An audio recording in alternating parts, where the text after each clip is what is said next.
I'm the guy you want to turn to if you need things simplified.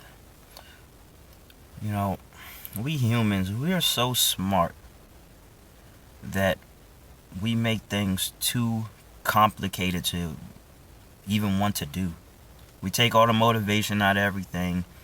We make it so complex that we make the doable seem impossible. We even tell ourselves that the possible things are impossible.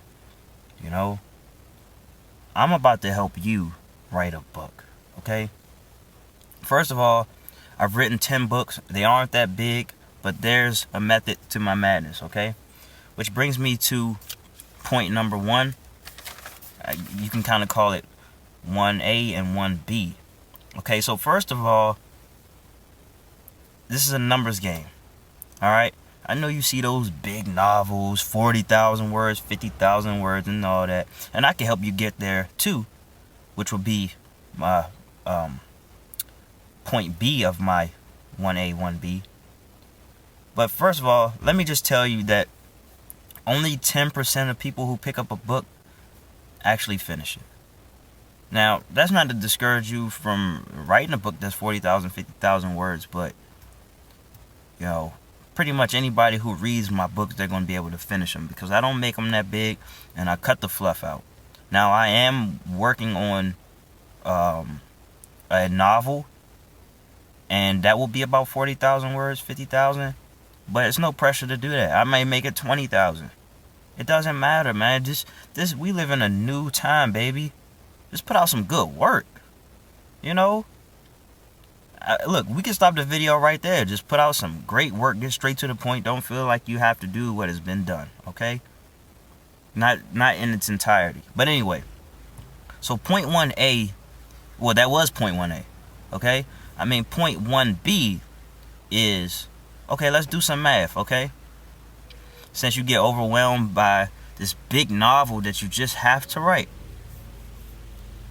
If I told you in 1 year today you would have a novel, wouldn't you be pretty satisfied with that?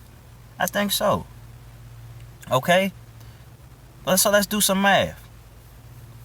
If you write 200 words today, every day for 365 days, what's that going to give you? That's over 70,000, right? Exactly.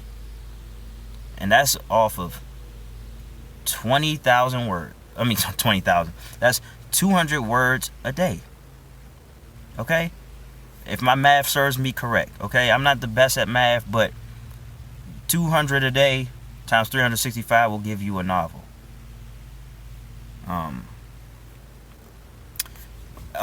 So number 2, after playing the numbers game, treat fiction like it's a real thing. Obviously I understand there's some people out there, you want to do the sci-fi, you want to do the fantasy, you want to write about things that you necessarily haven't seen. But I say that you should start where you are. Start with some of the things that you know. Okay, that's just some advice that I got from Ernest Hemingway. Just start with what you know, but always treat it like it's a real thing. Make it believable. Make it make some sense too, which is the difference between fiction novel and actual life. Is that the novels have to make sense. A little foreshadowing here. A reason for doing anything, not just because I'm bipolar or whatever. Even though you can make a character who's bipolar, and then that would make sense in itself. Okay, he's bipolar. All right, I understand. Number 3, don't edit as you go, unless you don't want to write too much. Okay, so if your goal is to write 200 words a day, then it's okay to edit. You can spend 30 minutes writing and editing as you go. But if you're trying to aim for 3,000 words and things like that, just get it out there as fast as possible. You can even do dictation, which is what I like to do when I'm writing nonfiction.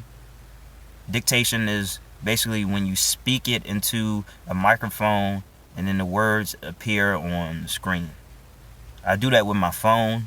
It's not 100% accurate. I say it's about 80% accurate or so. Probably even more than that. But seeing as that I'm not a fast typer, this has saved me a lot of time. It's given me a lot of motivation. And it just frees me up to do other things. And I can get to the editing process relatively fast, man. And like, if you can sit down for an hour talking into your phone and you pull out 3,000 words or so, and you're gonna be just blown away, you know, because again, it's a numbers game. You're gonna start doing the math. You're like, well, shit, if I'm able to do this for 3 hours a day, look at me, that's 9,000. And I kind of got this idea. Dictation is nothing new, but if you ever heard somebody talk before and tried to guess what their word count would be, you know, well, personally, I've done this many times. Like, I've had a conversation with somebody for 2 hours, for example, and it just seemed like I was talking the whole goddamn time. And I'm sure you can relate to this. By the time you get to the end of the conversation, you dropping all this knowledge, you're like, well, damn, I should write a book. You know, you probably would have had a nice little book had you know, if you were able to dictate the whole conversation, which isn't 100% realistic, but you definitely could record it and transcribe and, you know, just things of that nature. Again, I'm just playing around with numbers. It's something that I like to do. I know that I'm all over the place, but it's just something that I like to do. So just don't edit as you go unless you want a shorter word count, which I kind of like that too. Because now with my fiction, because I'm not really aiming for a high word count, although that may change, you know, as soon as today, as early as today, I'm able to get it to my liking. So I'm starting to get more and more comfortable with the idea that I might not have to go back and edit it, you know? I may do that just because I want to make sure that the story pops and, you know, just make sure that I don't miss anything. But just to have that weight off of my shoulders is just very beneficial. It makes me want to just keep going and just, you know, work on what's next. As opposed to just staring at a big ass mountain and just like, well, I don't want the word count to be too big because then I'm going to have to go back and then I'm going to have to gut this and take this word and put it here and you know. So that could be intimidating, you know. I wouldn't let that stop you. Like, I'm not going to let that stop me, you know, from doing that which I want to do with my novel. But I'm just saying, it's less to worry about. Number 4, just make bad things happen. Okay? Bad things happen in your life. You know how to put it, I mean, you can put it into a book. You tell people about your woes all the time, about bad thing that happened to you this morning all the time. Just put it in a book, you know? A lot of what I'm writing right now, I'm actually just taking from my own personal life. Honestly, a lot of people could argue that it's not fiction at all, but I'll pass it off as if it's fiction. You know, because obviously I'm going to throw some fictitious pieces in it, and obviously I'm nowhere near being finished, but I'm definitely going to draw from the things that I've seen and the things that happen to me and people around me, because it makes for a great story. You know? Like, for example, because this, I don't know how much of this I'll tell, but the story of me, finding my way out of the friend zone to eventually having sex with this girl who was my best friend for a long time, and she ends up having my baby, and she had complications in the pregnancy, almost died, all those things. They make for a pretty great story. Kind of traumatic, but a pretty good story, and people can relate to that, you know. So just make bad things happen, and of course you want to make it so you can resolve to fix that solution. Resolve to fix that problem, find a solution, or it forever changes the character and they act in a certain way as a result of it. You know, you don't necessarily have to end with a happy ending, okay? You don't have to end with a sad ending. You could end with a funny ending. You can end with a whatever. a damn near up in the air ending, and then leave it open for your next book. It's up to you. And again, brings me to point number 5. Make it enjoyable for you. So if you get a kick out of blood, put a lot of blood in there. If you get a kick out of sex, then put a lot of sex in there. If you like to make people laugh, tell your jokes. It's all about you, man. If you're not enjoying it, it's going to be dry as hell. You might as well be writing a textbook. Okay? This is your world, baby. I'm just living in it. And I'm telling you, whatever you like, take those elements into your writing. That's the reason why a lot of us quit anyway. We don't like what we're doing because we feel like we have to live by somebody else's standards, okay? The book doesn't have to be that dark. The book doesn't have to be that intelligent. It doesn't have to have, 2 million different words in it, okay? Just make it unique and make it enjoyable to you. You have your own approach to life. It doesn't have to stop because you're about to write a novel. Welcome to the new age, baby. This is where we are. Number 6, learn how to edit. See, this gets in the way of a lot of writers and things like that. They think, I need to go in and get me an editor, and that's going to be expensive and things like that. And although I do advise getting an editor, if you know how to edit well enough, you'll be fine. Like me personally, I'm an editor. I don't edit anybody else's work. I edit mine. And I'm confident with my editing skills because I pay close attention to how people write. And I'm always a student of it. I'm always breaking things down. Even when I'm on Facebook. I'm not a grammar Nazi anymore. I retired from that. But I like to see how people write, and I can say, okay, well, this person's pretty well read. This person's putting some thought into their style, the punctuation, comma placement, whatever. And I compare that with what I've always known, especially when I'm reading from somebody who's a known writer, for example. I'm just always studying them because I feel like most writers, they never take time off when it comes to writing. So every Facebook post that I post, it's pretty much edited as if it were going into a book. Oh, wow. Here's a bonus one because I just don't want to forget about this. Leverage your Facebook post, okay? So this is more so for my people who are dropping a lot of knowledge on Facebook and you want to write nonfiction, okay? Those posts that you put on Facebook can be elaborated on. You can elaborate on them and put it into something much bigger.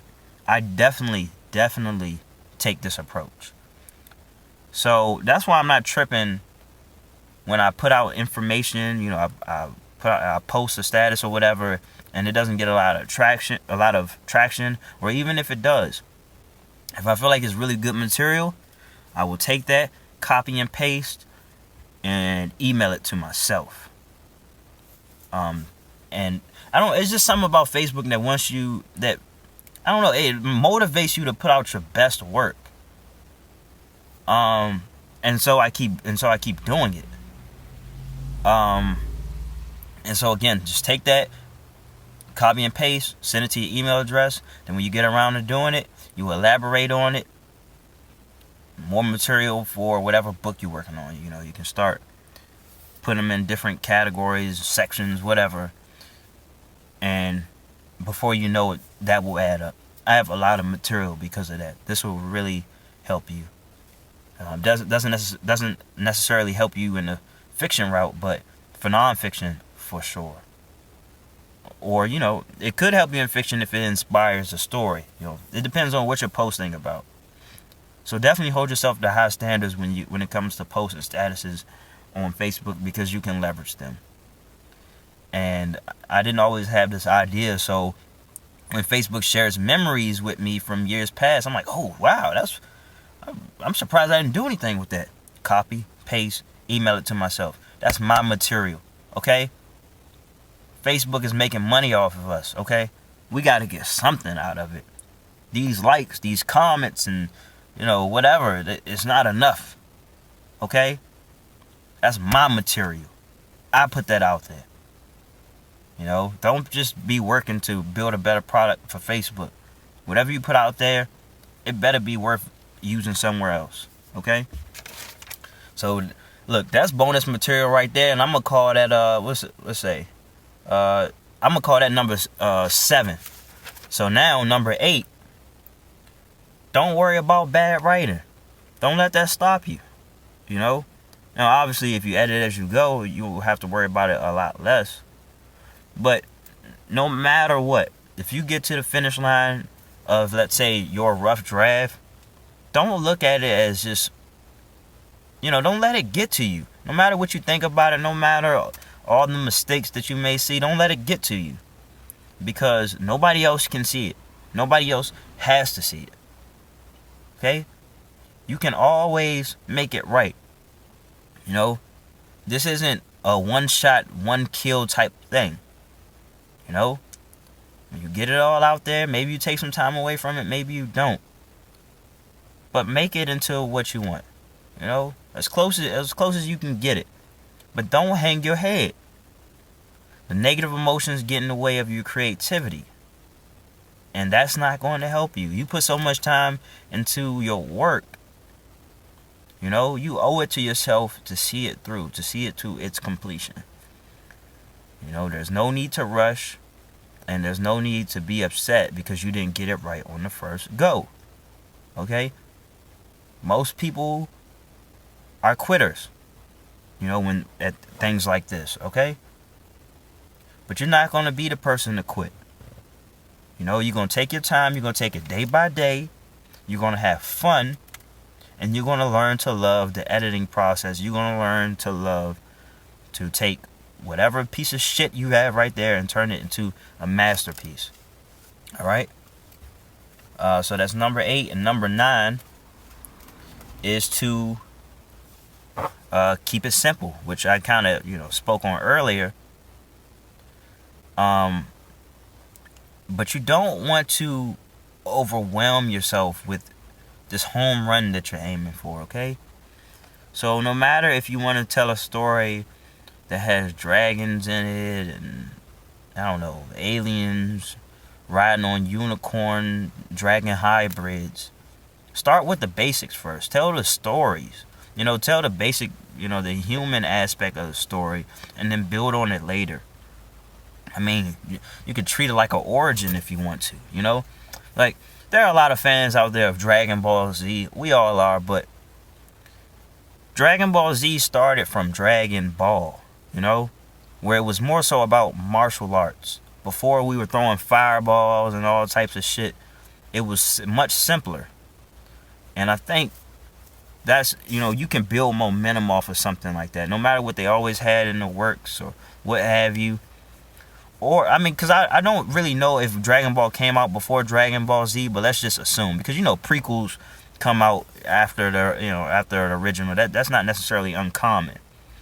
But if I had to give you advice, I would say start off with a Dragon Ball, where it's more so about the martial arts, the fighting, the technique, and all that. Then we start adding the intricate things. We start adding, spirit bombs and, just things that are more so otherworldly. Obviously he was flying on clouds and things like that.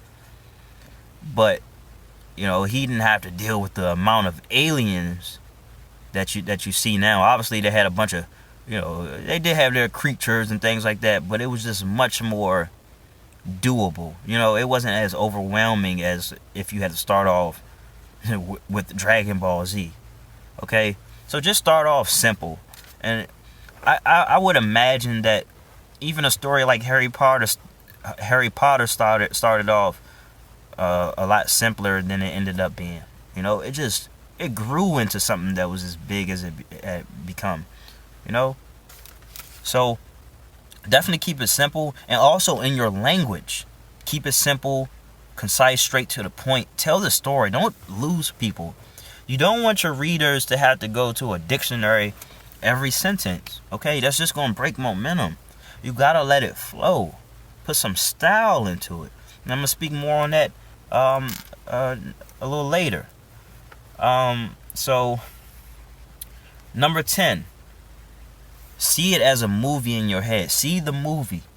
If you watch enough television, you watch enough, movies, you can make things unfold in such a way.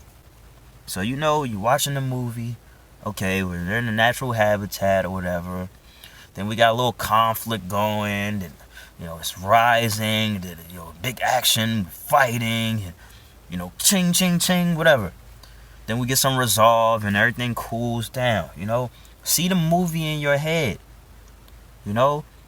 meditate on it, watch it, lose yourself in it, feel the emotion, and that's how you'll know where to go. Okay? It's not always about staring at a blank screen trying to figure out what's next, or just staring at the screen in general. Watch the movie, always. And number 11, and I kind of spoke on it, but action. Make things happen. One thing that I will admit that I am suffering with the most is that my main character is somewhat passive and the people around him have action going. But that's not even a big issue, because since I consciously know that, I'll be able to fix it. Okay? So obviously you want to show and not tell. You don't want to say, that, oh, I'm a poor man and I never really had much money and yada yada yada. You kind of want to have it happen in conversation. So it's more so, I'm poor. So why when you pay me back when you said you were going to pay me back? Just things like that. Make things happen. Bring it up in conversation. You don't have to talk about how short you are. You get somebody else to like, look at this short motherfucker. He can barely ride the rides. Just things like that. Your own little unique approach to it. Just make something happen. And, grab the person you're talking to. Push them against the door. And give me the feeling that I'm watching it. That's why I say watch the movie. Because you'll have something to compare it to. No matter what you're writing, you'll be able to say, okay, this is kind of too dry for a movie. It just seems like we're kind of just falling into each other and not pushing, not fighting and things like that. Helps you choose your words wisely. Helps you, put together a greater sense of imagery. Okay. Number 12. Put a poetic spin on your words. There are many ways to say what's happening, okay? Let's say I was exercising a lot, it's leg day or whatever, and instead of saying my legs were so tired, my legs were wobbly or whatever, just say my legs were noodles. My legs were noodles, and my feet were cement bricks, or just things like that. My arms were spaghetti, and my arms were dead. Of course your arms weren't dead. Of course your legs weren't spaghetti. But that type of imagery will stick. It's like, oh, damn, he could barely walk down the goddamn street. I had become a zombie. I had become the Walking Dead. And you're just things like that. That type of imagery, people won't really take literally, but it's like, wow. You're just, what you're doing to my brain right now. That's enjoyable. Okay? So you don't want to just have a dry piece of writing. Note to self. And, and I won't always take an approach like that, because there are many ways to, like I said, to tell what's going on. It doesn't always have to be that poetic, and you can of course put that in like conversation too. Just when you say things like, well, if you leave, you might as well take my heart with you. Just things like that, because it's always been yours, or and like, at this rate, you might as well. I said this the other day actually. I was like, man, you might as well go to the kitchen, get the sharpest knife, and just stab me in the back. As many times as I felt betrayed by you, and just, just things like that, man. Just be a poet about it, man. Just get yourself some swag. And finally, number 13 is that at the end of each scene, you just plot on what's next. See, I don't really take an outline approach, like I think I said in this video. It could have been the last video. I'm all over the place. But no matter what, after a scene, I go to my notebook and I just write down a bunch of ideas of what may be next. Okay? I want to get it all out there and just try to see what would make more sense. What's something that I could really connect it to. And some of the other ideas that I write down, they aren't necessarily lost because I don't choose them for this particular scene, for the forthcoming scene. Okay? It's definitely something that can be used in the future.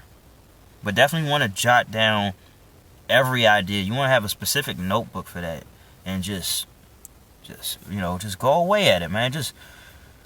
It's brainstorming. It's constructive. It's a reason why a lot of us do it. Now, I'm not the type of person to outline. That's just me. A little bonus tip, but most people say this anyway. Have the end in mind. That allows me to write down things that could possibly take place afterwards, and the ending may be in that brainstorming practice as well. So. Yeah, definitely. Especially when you got some momentum, or when you feel like you hit a wall, you got some writer's block on, which I don't really believe in. But that's just me, because I have many avenues that'll take me to ideas and will allow me to exercise my creativity. And a great deal of that is just staying true to who I am and not trying to do what I think is expected. But yeah, just focus on what may come next. And with that, those are my 13 tips. I hope you got something out of it. I'm sure you did. Oh yeah, and I'm gonna leave a link to all of my books if you want to check them out. I think there's 5 poetry books and there's 5 nonfiction.